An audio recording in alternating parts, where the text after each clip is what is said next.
We would like to acknowledge the traditional custodians of the lands on which we meet to share these conversations on the Vegan Compass podcast. We extend our respect to elders past, present and emerging, as well as any of our listeners and guests.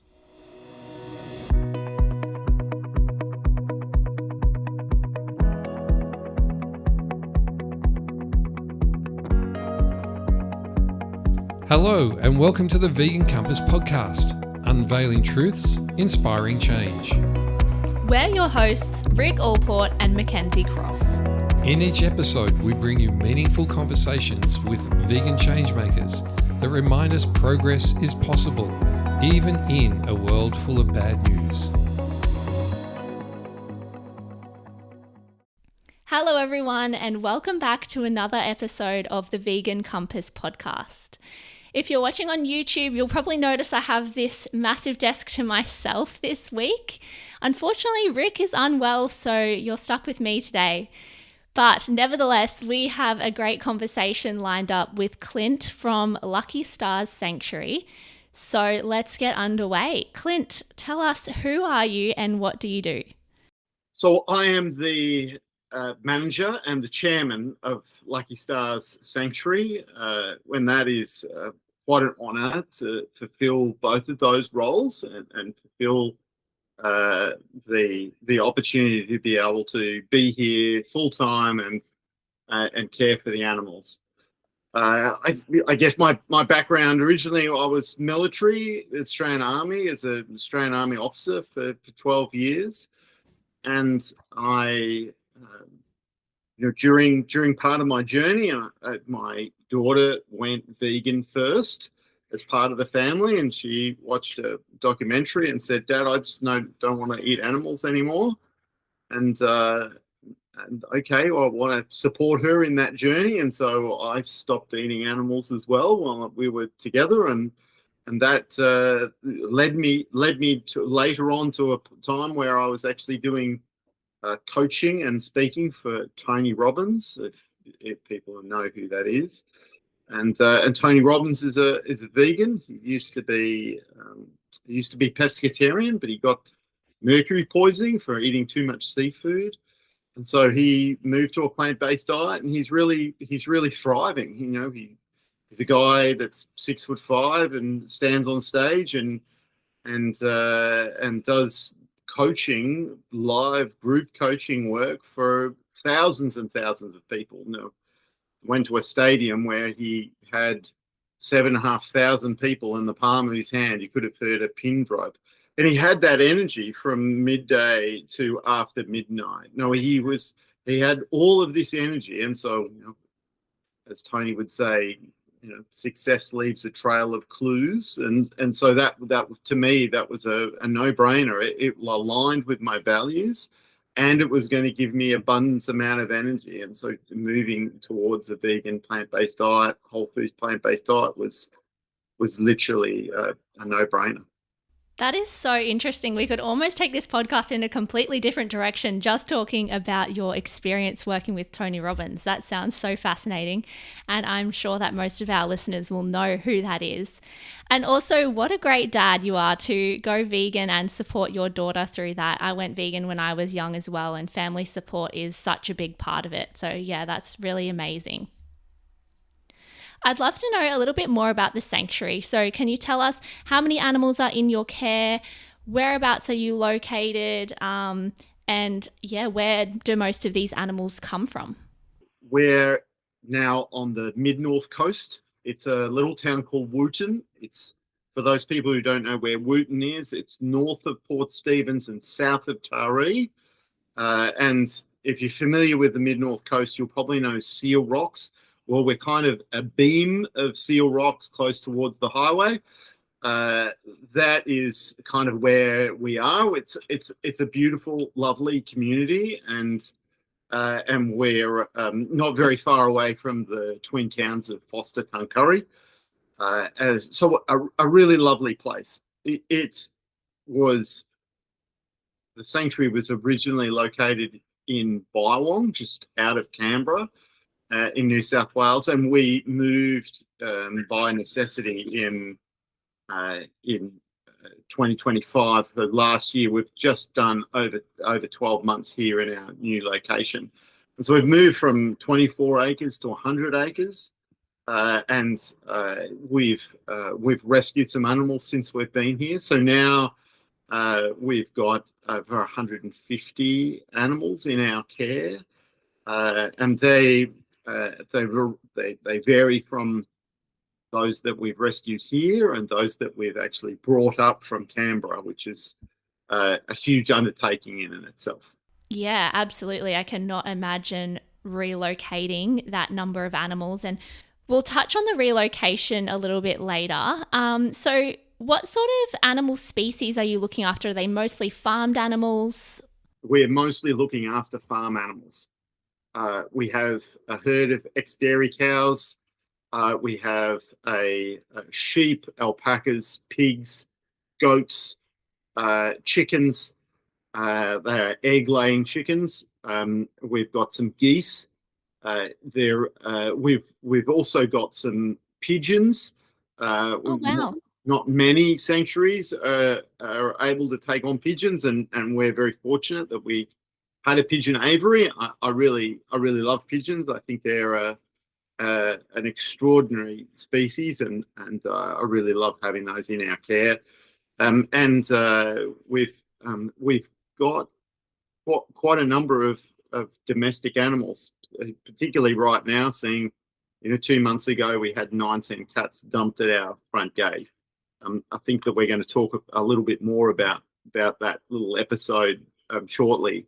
We're in discussion right now with Licensing New South Wales in terms of expanding that to being caring for, rescuing, rehabilitating native wildlife, and taking on that as like we used to do down in Byalong.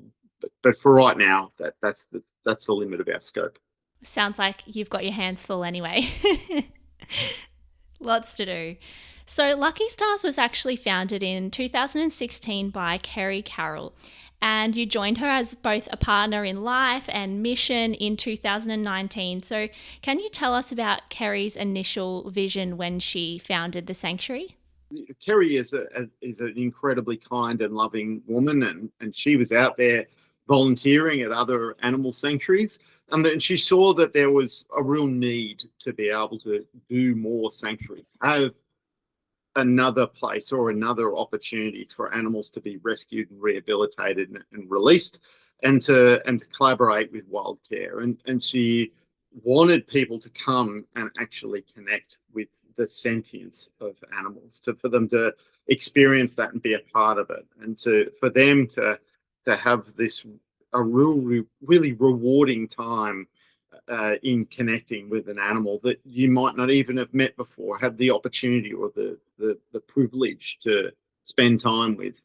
And so Kerrie had built the sanctuary around that as the methodology or the philosophy to be able to not only care for these animals, but for the animals to be ambassadors for the species themselves, so that we can bring people in for them to really see them for who they are, and for see them as their individual selves, and for people to walk away and perhaps go into the world with a kinder approach to themselves and to the animals that we occupy this world with. Yeah, that's such a beautiful vision. So many people may not know, but sadly, Kerrie passed away in 2023. So firstly, I'm really sorry for your loss. That must have been incredibly, difficult. But for those of us who never had the chance to meet Kerrie, which is myself, I'd love to know a little bit more about what Kerrie was like as a person. As you could imagine, being a nurse and being someone that has been so committed that she was going to start her own animal sanctuary, she was a very kind and loving person. I guess that would go without saying for many of our sanctuary founders that are out there. They do it with the knowledge that the best thing that the sanctuary could do is to break even. That's the knowledge that they do, and they also know the emotional cost that it's going to come with having an animal sanctuary. the emotional turmoil that comes with it, and they sign themselves up and are willing to take on that as a challenge, and for not only for Kerrie but for other founders out there, my hat is absolutely off for them. I mean, I had the opportunity of spending some time with other founders prior to us me meeting Kerrie, and I realized at that time I would never want to run an animal sanctuary, never want to run one. I just saw that it was a massive financial burden. There was a massive strain, and at some stage, the those animals that you love so dearly are going to leave this planet. And the only thing that you can hope for is that you minimize the suffering of that process, and you're there for them to support the transition of their life, with passing on and crossing over the rainbow bridge and the like. It's a really emotional, painful time. But in terms of Kerrie specifically, she would give herself not only to the animals and to the animals that in wildlife. She'd wake up ridiculous hours of the night. My dog would go out and he would go walk about in the middle of winter, Canberra winter. And so I'd be out there searching for Zanzibar with a spotlight, and then I would see this Kerrie be walking around with a doona wrapped around her, walking around like a big Eskimo. That's kind of what Kerrie was like. I mean, she was just so caring and so kind. She would do anything for the animals in her care and for the people that were in her orbit as well. Her friends. I had Kerrie's friend's daughter that was involved in a domestic violence dispute, knew that this boyfriend that was going to be at the property, and so she went to her friend's place to play security guard. Here is this 5'5" woman was prepared to stand with her friend's daughter to protect her from likely violence. I went out and did countless rescues with Kerrie, and Kerrie, there was a kangaroo that was standing on the side of the road, and we had to go and catch this kangaroo to do some assessments to see whether it was going to be viable or not. And without thinking, Kerrie sort of jumped at this kangaroo and grabbed it by its tail. And the kangaroo was had a couple of goes at hopping away from Kerrie, and Kerrie's being dragged along the ground until I could sort of grab the kangaroo in a blanket and lower it to the ground. But that was what Kerrie was like. I mean, her physically and financially and emotionally, she would put herself on the line for the animals that were in her care, the animals that she was asked to go and rescue, and the humans in her care, and the communities she was building around the sanctuary down in Canberra. Wow, she sounds like such an amazing lady, and just so selfless in every sense of the word. So you mentioned sort of in jest that you never really wanted to start your own sanctuary or run a sanctuary, yet here you are. You and your daughter Anna obviously had to step up into that position after Kerrie's passing. So I can't even imagine, navigating that personal grief at such a tragic time, and also then having no other choice but to step up for these animals that are dependent on you. So how did you find that strength to keep moving forward? I don't know whether there was a logical conclusion that, this is what needed to have happen. I guess that I would put it down to a number of things. One is that I had a lot of military background and a military training, and so when things get a little bit overwhelming, the training sort of kicks in. And the training kicks in and they say, okay, well, troop leader, it's over to you. And so I was very fortunate at the time that I had a lot of support from the community. I had lots of people travel down to Sydney. We had people sitting on couches and couch surfing and staying in beds and bringing vans and all sorts of things. So, initially for the first month, there was people feeding me meals 4 times a day. I mean, I'm incredibly grateful for those friends that came and provided that support over that period of time. That were their support was amazing. and first rate. I couldn't have helped. I couldn't have asked for any better support during that period of time. And then what I did was I put the call out to some people that wanted to ask people that they wanted to live in and become live-in volunteers. And so we then found some amazing volunteers that are all from all around the world that were traveling through and wanted to be a part of this community, wanted to be a part of wanted to help. And those, and I am amazed by those people because they don't even know Kerrie. They haven't met her. They haven't experienced who she was. And yet they're prepared to just, turn up here and work at the sanctuary for ridiculous amounts of hours. And they do so willing for the animals that we have in our care. And I'm really incredibly grateful for those people. It's very commendable the way you've been able to, steer the ship in such a positive direction and start up all sorts of new ways for people to get involved. I'm really glad that you had that support initially from friends and family. And now the fact that volunteers can come and stay on site, that's amazing. I hadn't really planned to touch on that in the conversation, but how regularly are you looking for volunteers to stay and what sort of work are they doing at the sanctuary? We're moving through volunteers about every month. And I say that, but there is the joke here is that this is known as Hotel California. And if you know the song, you can check out any time you like, but you can never leave. And I'm the classic example of Hotel California, right? I turned up for a holiday in my camper trailer, and here I am. I still can't leave. And so we just actually recently said goodbye to a volunteer that was supposed to leave a month ago. That sort of ended up extending their stay, and finally it just got to a time where she just needed to leave. And so we're looking for volunteers that come about every month. At the moment, we've got 3 volunteers. I think that's a really good number. But 3 to 4, I think, is a really good number. We can fit that in our caravan without too much trouble.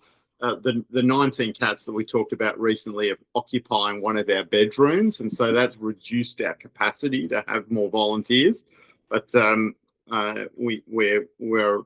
we might be looking at changing that scope. Depends on what our tempo is. Yeah, no, I'd absolutely love to come and visit. But I was more so thinking about anyone listening who was looking for a sanctuary volunteer role. Where could they go to apply? Like, do you advertise on social media or your website when there's vacancies? They can apply at any time, and they can just tell us when they're available, and we can look at our schedule and see if that's going to work for us. We often have cancellations, and so applying, even though we might not be able to take you immediately, but if we have a cancellation, then having you on the list and having you interviewed is going to make things so much easier in terms of last minute cancellations, which sometimes happen regrettably. And having people there that we know, like, and trust is really important to be able to pull those into the team. And it's, having a really great team here is really critical. We're in each other's pockets, for most of the day, and being able to work together and to live together and to share those common values is really quite critical for us to weather the storm of emotionally challenging times. Hey, a quick break from the episode to let you know that the Vegan Compass podcast now has merch. You can finally rep the show with our new tees, hoodies, tote bags, and mugs. It's the perfect way to support the show and spark a few conversations. Just head to our website or check the link in the show notes to grab yours today. All right, back to the episode. That's so good. It makes such a difference when you have a great team of volunteers, and I'll put the link in the show notes for anyone who wants to apply. So you touched on earlier the relocation. You're now in Wooton in New South Wales from just outside Canberra. So can you tell us a little bit more about the logistics of having to move your animals, such a distance, and yeah, I guess how they're all settling in and how they're going now. We had this window, and it wasn't a big window, but it was a window, and we had until this person wanted to evict us by the end of January, and so we believed we could get access on the 7th of Jan. We could believe that we could get contracts signed by the 7th of Jan. It wasn't going to be settlement, but settlement was going to come later, and they allowed us to move animals prior to settlement. So, and so we basically had from the 7th of Jan to the 31st of Jan. And well, that was a huge undertaking, and it really meant that we had to move. We were at least we hired a truck and a horse float, and we were doing one-way trips every day, and then we had a car and an alpaca float, and that was doing every second day. That was doing a trip. And then other people were turning up with their own vans and their own trucks, and they're hiring vans to be able to move some of our gear. And so it was a huge undertaking. Sadly, we couldn't do it by the 31st. We had to go and push it back, and we got out by the 7th of Feb, which I think for the effort that we made was still a huge undertaking and a huge success. We had a team here in Wooton that was building shelters for the animals that we were bringing up. We had good fence lines on the outside, but that's about it. We didn't have anything else. We had some cattle yards, and we had some perimeter fence lines, and we had some troughs that were connected to a bore water system.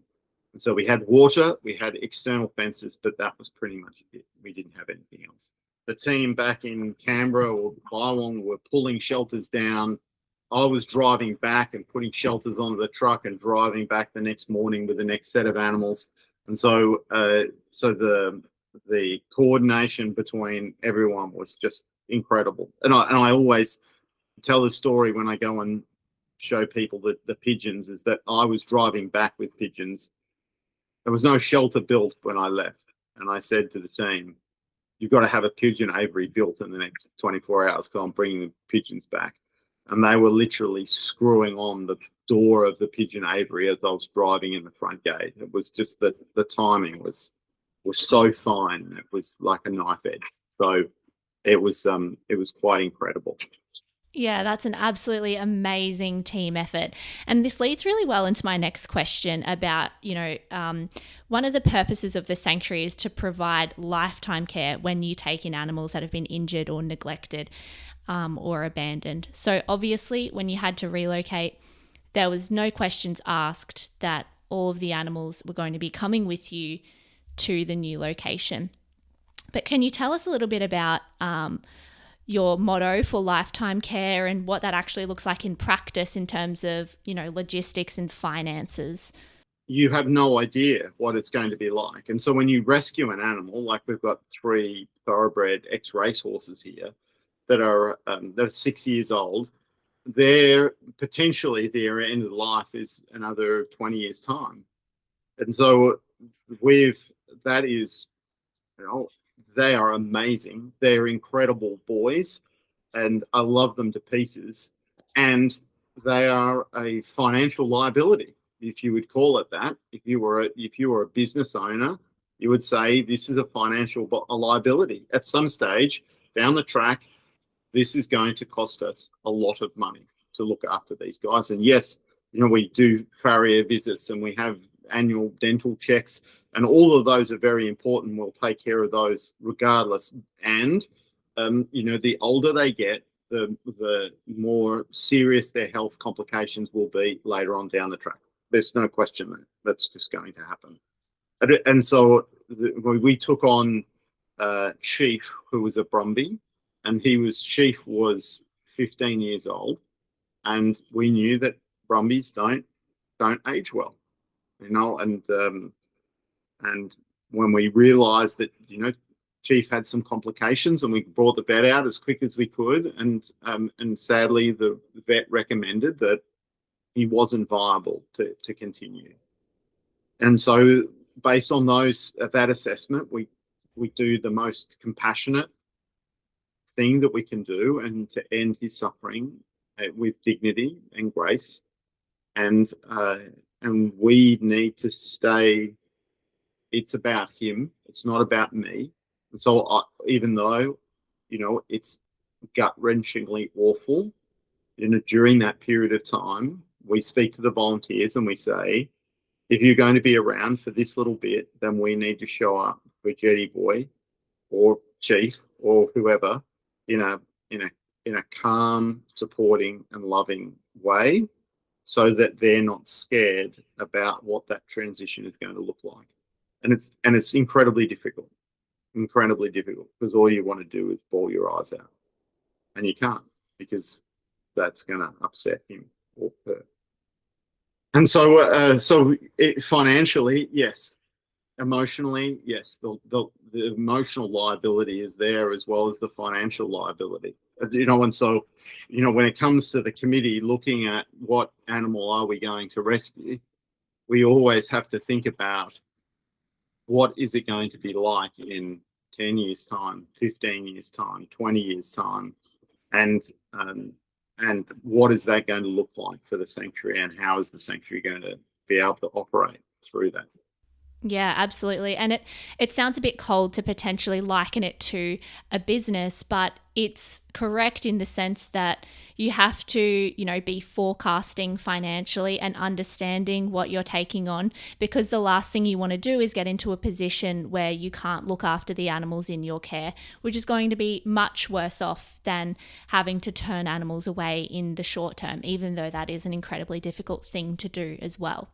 Exactly right. And we rescued Schultzy. He was being fostered by Hoots 2010. Shout out to them. They do an amazing job looking after Brumbies.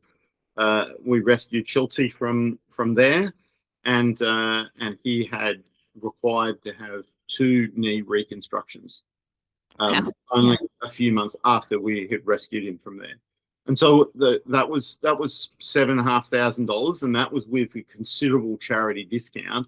And that's the sort of the liability that we have with just one animal, and dogs and cats, they're easy. Logistically, they're easy. When you have a pig, pigs are incredibly difficult to do. The pigs would probably be the hardest animal. Their weight is huge, so all the medications are incredibly high. They're incredibly strong animals. They're very smart animals. So actually, doing things like getting them into a cage or a crate, it's like, I'm not stupid. I'm not going in there. That's ridiculous. I know exactly what you're going to do.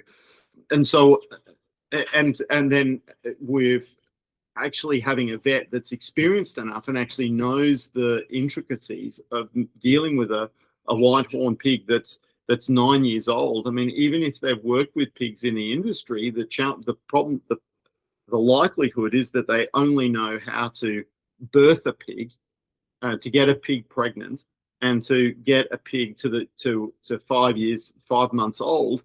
That's pretty much the limit of their knowledge. I've got pigs that are they may have dislocated one of their hips, their hip bones. Asking a vet about that, sometimes it's sort of outside the range and scope of what they're experienced in. They have to sort of apply their knowledge based on other animals that they've worked on. It's difficult. That's one component that I never thought about, but yeah, that would be definitely very challenging. I would like to know, you've already answered some of them, but what are the biggest challenges you face running an animal sanctuary? Yeah, so I guess the greatest challenges would be financially. Finances is always going to be the biggest challenge, and the way that it works is that here's the sanctuary's finances, and here's my little bit of savings that's in my bank account. And if the sanctuary funds don't cover the bill, then my little bit of savings has to cover the bill, including dipping into my mortgage to be able to cover things. It's not like I can't pay it. If the pig's not well or an animal's not well, then it's got to be done. It's just a case of whether is the sanctuary able to cover this one, or do I have to cover this one? And that's that is incredibly challenging, as you can well imagine. And there's a limit to how much I can actually donate to the sanctuary. It's it's not a bottomless void. There is a limit to even what I can come to the table with. We have a tractor, and the tractor was tractor was damaged by a volunteer, and it required an engine replacement. That's $30,000. Wow. Yeah. And so once again, you train people, you select people, you supervise people, and despite all of your efforts in trying to do the right thing, sometimes it just doesn't go your way.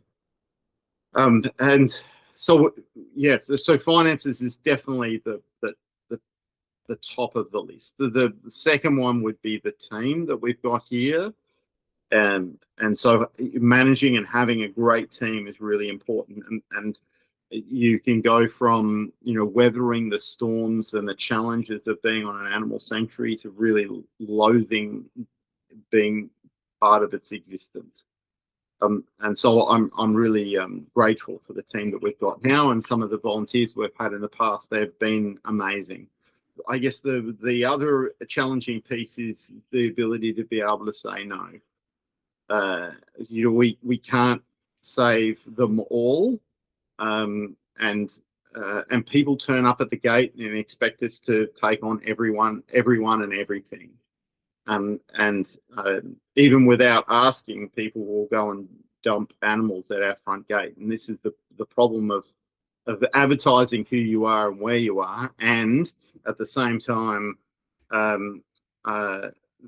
people will decide that it's an opportunity to go and dump animals at the gate.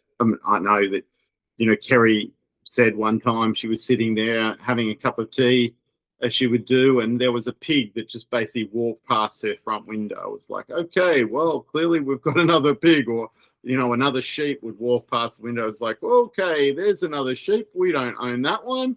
And so people were, this is the challenge about, once people know where we are and who we are, the risk is that people will dump animals at our door. Yeah, that's really sad. And it has come up a few times throughout the conversation now, so let's touch on it. Only a few months ago, you had 19 cats dumped at your front gate in carriers in the rain and cold. So what was that like? One pig or one sheep being dumped, that's sad enough, but 19 cats, I can only imagine that burden. The great thing of having a really high functioning team is that the team just gets on with it and makes it happen. And so my daughter was driving to work and she saw those cats at the gate, and went, rightio, well, they're coming with me. And she loaded them into her car and she drove them into work. And so for the first week, we didn't have to worry about these cats because they were being managed by foster vets. And shout out to foster vets. They do an amazing job. We really enjoy working with them. That being said, is we didn't have the funds to be able to do this. I mean, it's ended up being $8,500 in vet bills. That's with quite a considerable sanctuary discount. We've had no support from RSPCA or Animal Welfare League, as you could imagine. They've decided that it's too hard to be able to help us, and so we're having to take on the responsibility all ourselves. We didn't have the facilities to house all of these cats, and so we've had to build considerable extensions onto sheds and buildings and houses and enclosed structures, so that we can actually have these cats in care. And so, all up, it's probably around sort of $13,000 that's been the bill for the sanctuary. And we're incredibly grateful for those people that did have donated to that cause. We're incredibly grateful. You have certainly, weathered the burden of this responsibility. Yeah, such a tough time. I'm glad you were able to get some, donations and support from the community. But in terms of the long-term plan, I think I've seen that you're advertising some of the cats available for adoption. Is that correct? Yes, we have. We've got on Pet Rescue and on the link in Instagram on our website. We've got Pet Rescue, the cats that are ready for adoption. We've got 8 that are listed there. We've got some others that are going into being desexed, and so as soon as they're ready, they'll be ready for adoption. We've got some kittens that have just had their first vaccination, and so they're going to be ready for adoption. We also think that there is a real need for people to come and stay and sit and just be present with these animals, and that's the best gift that these animals give us, is the ability for us to be present with them and they're present with us. And so what we're doing is we're actually having an event on the 28th of June where people can come and be a part of the sanctuary, and they can sit and spend as much time as they like with the cats. And, a cat might pick them, or they might pick a cat. They might come with an idea what they have in mind in terms of that's the type of cat that I want. And they might walk out with a totally different cat. They might, because sometimes it's about the connection that you establish between the animal and yourself, and that's the real joy. That's the real victory that I really love to see. And so the 28th of June, if anyone's free, they want to come out, they want to join us for lunch, they want to go and tour the sanctuary and catch up with the animals, and play giant Jenga and challenge me to some bocce, then I'm excited to meet anyone. Excellent. I'll put the link in the show notes so that people can find the link for the event and to put in their adoption application for a cat as well. You touched on there creating a nurturing space for human and animal interactions. So, the ability for connection and comfort and healing to come from that relationship. So is there a particular story that comes to mind with one of the rescue animals at the sanctuary?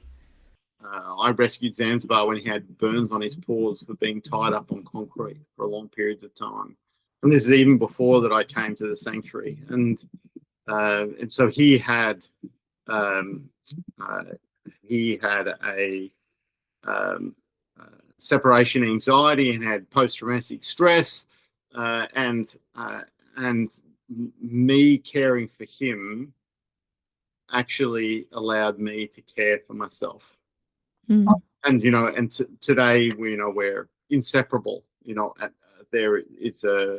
I went to a medical appointment, and I took Zanzibar in with me, and I said to him, you really should have your dog in here. And I said, well, he's kind of my support dog. I kind of need him with me. And they said, well, tell me about that. And, he was fulfilling the role of assistance dog before he even wore the badge or the jacket. We were very, very fortunate to be able to train Zanzibar to become my assistance dog. A lot of people wouldn't take bull Arabs into the assistance dog training program. He's just too big. He is literally the Australian pig dog. His breed is to hunt down and chase down and hunt pigs. And you would never know it by being with him. He's just the sweetest, caring, kindest boy that you would ever meet. And we had some sick chickens one time, and the chicken sort of fell over, and he would nudge the chicken back onto its feet, with his nose. He's just a kind, loving, beautiful boy. It's people coming here and connecting with the animals, and the animals actually really loving being part of what they're doing. And we had some family staying here in a hip campsite, and we had Cookie Monster, the sheep.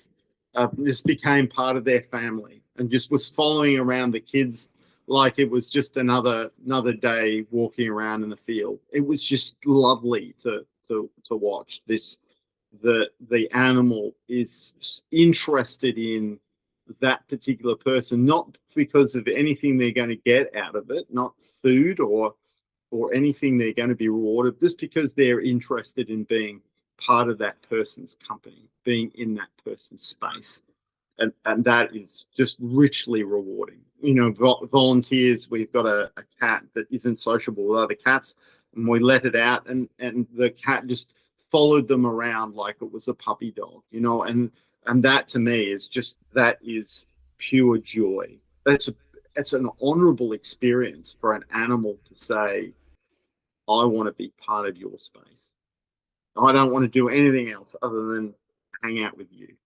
And that is such a rewarding opportunity. And if I can give anyone a gift, that would be that gift.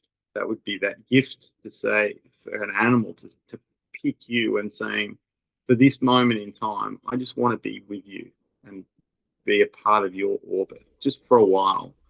Yeah, that's so beautiful. I think it's something that, as you said, a lot of people haven't experienced unless they've had a pet or a companion animal.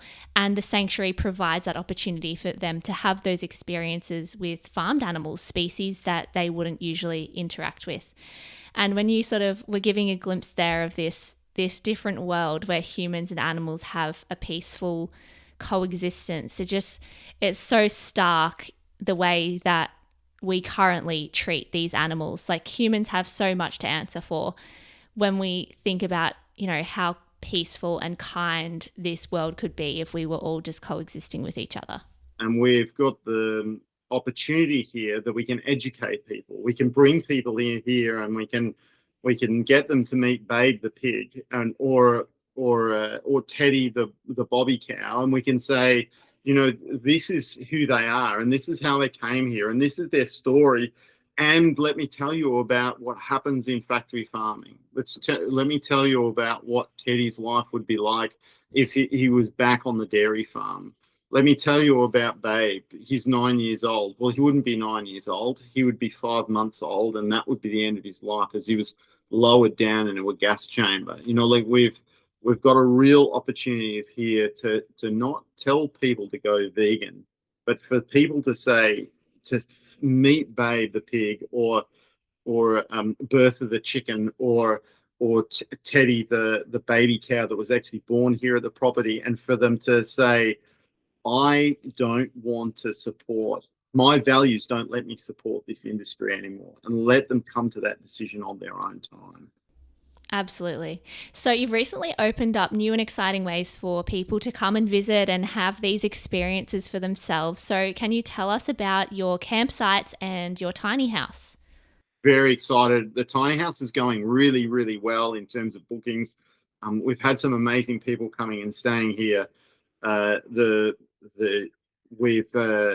tiny home is just it's a beautiful structure. It has a bedroom, mezzanine bedroom upstairs. It has a really full kitchen. We have a hot tub and a fire pit out the front for people to go and enjoy the outdoors. It faces onto some of our jungle forestry area, and we've created a jungle path, a meditation walk, if you will, through the jungle. You know, it's a really I really love that what we've created there. We've had guests that have said that they've sat around there and they've had the cows turn up while they've been sitting in the hot tub, and they've been surrounded by a herd of cows just looking at them. It's magic moments for everyone. We've got 6 campsites that we're on the property right now. They're very well spaced. You can't really see each other from those campsites, spaced really far apart. They're all immersed as part of the sanctuary, and so most of them have animals. If they don't have animals, you're likely to see wallabies and kangaroos and other native animals that are in that area. And so we've created something that's really special, and we're really looking forward to enhancing what we have here for the animals, but also the guests that come and visit us. I'm really excited about the opportunity. It sounds so beautiful. I can't wait to visit. And just as you were saying that someone was sitting in the hot tub and had cows approach them, I was thinking in my mind, oh, wouldn't it be so nice to be sitting in the hot tub and patting animals? So, look, I'm sold. We're not into gender stereotypes here at Lucky Star Sanctuary. However, the 5 boy male cows seem to be really fascinated by fire. And so if you light a fire anywhere, the 5 boys just sort of wander up. And I keep on thinking that they might be giving us some feedback, like, oh, well, this is a really good fire. I like this one. You've made fire. Hilarious. Maybe also because it's a bit colder. Maybe they like the warmth of the fire. It's hilarious. Like their nose is getting hot because they're getting so close to the fire. And so their big tongue is like licking their nose to try and cool their nose down. It's hilarious watching them. I really love it. They're beautiful. Did you know that most of our listeners aren't subscribed yet? If you're enjoying the conversation and believe these stories deserve to be heard, make sure you're subscribed. It's a free and easy way to help us grow and keep these conversations going. They're so curious. That's so cute. So I'm curious, is there the ability for people to do a sanctuary tour or something a bit more structured as part of the stay? Or is it just, whatever opportunity arises and the animals that cross their path when they're at their campsite or at the tiny house? There is, in fact, we're on Airbnb experiences now as a sanctuary tour. And so we do afternoon rounds at 3 p.m.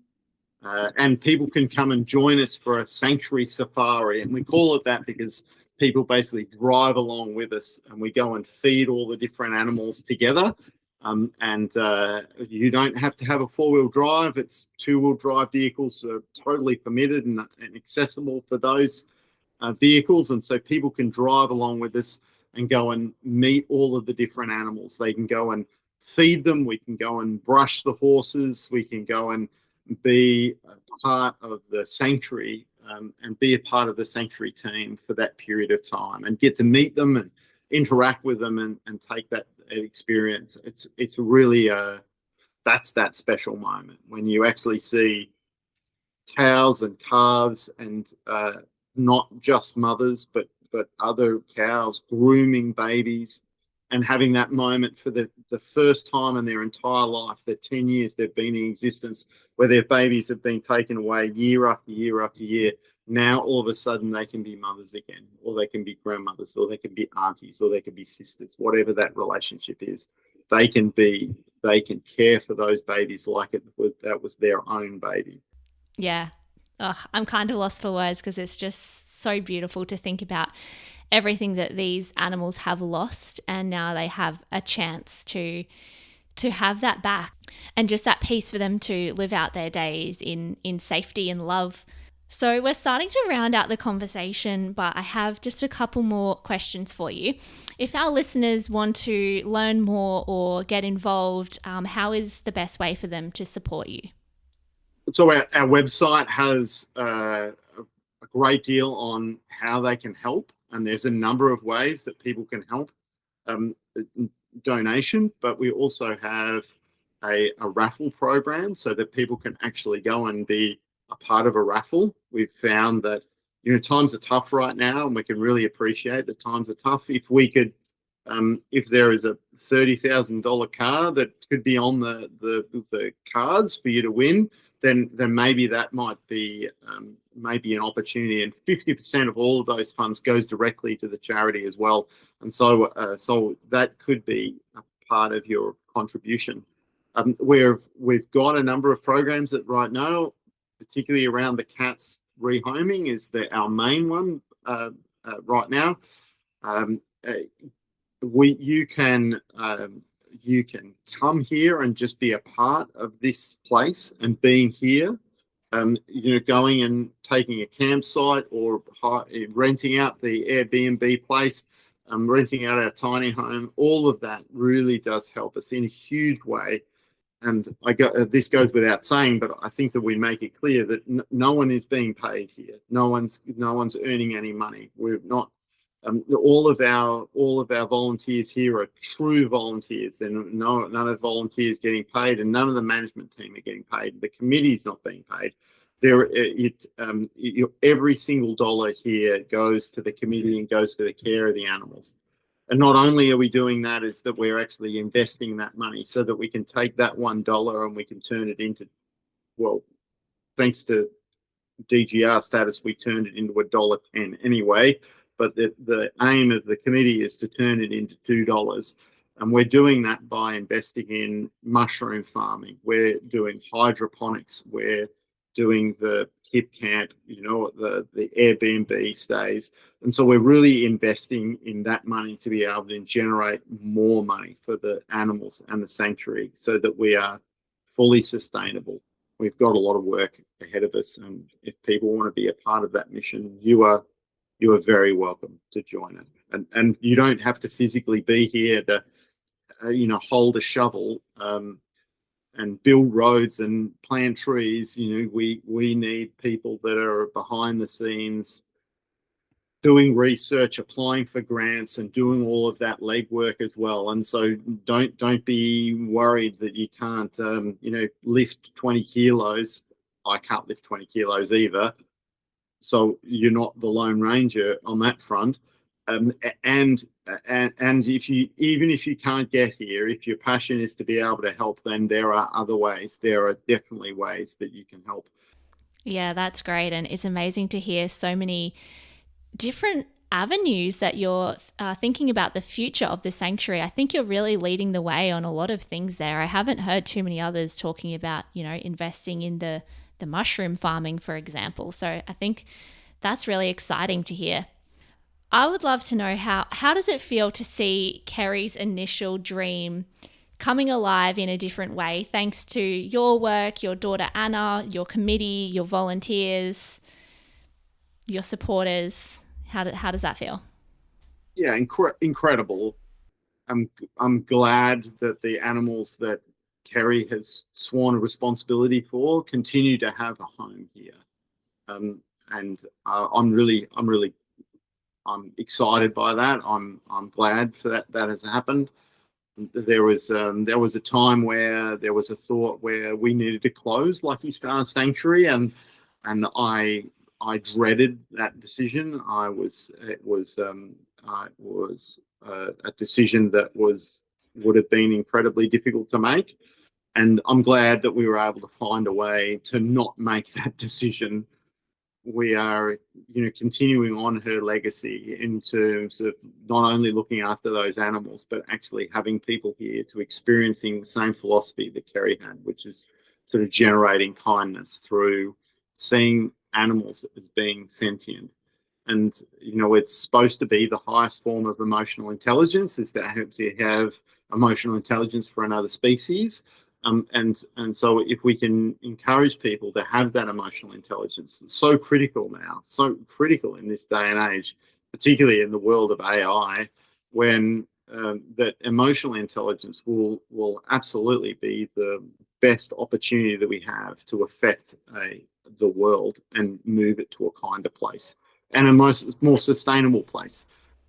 Well, thank you so much for joining us, Clint. It's been an absolute pleasure to talk to you, to learn more about Kerrie and the amazing work that she started with Lucky Stars Sanctuary, but how you and the team are carrying that on, not just, caring for the animals that are in your care, but providing that opportunity for education and connection in how people can come and visit. So thank you so much. And yeah, I think people are really going to learn so much from this conversation, and hopefully our community can support you in your work.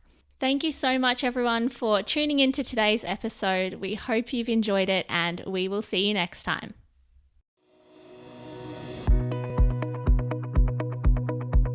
Thank you so much for listening. If you enjoyed this conversation, please let us know by leaving a comment and share this episode with a friend.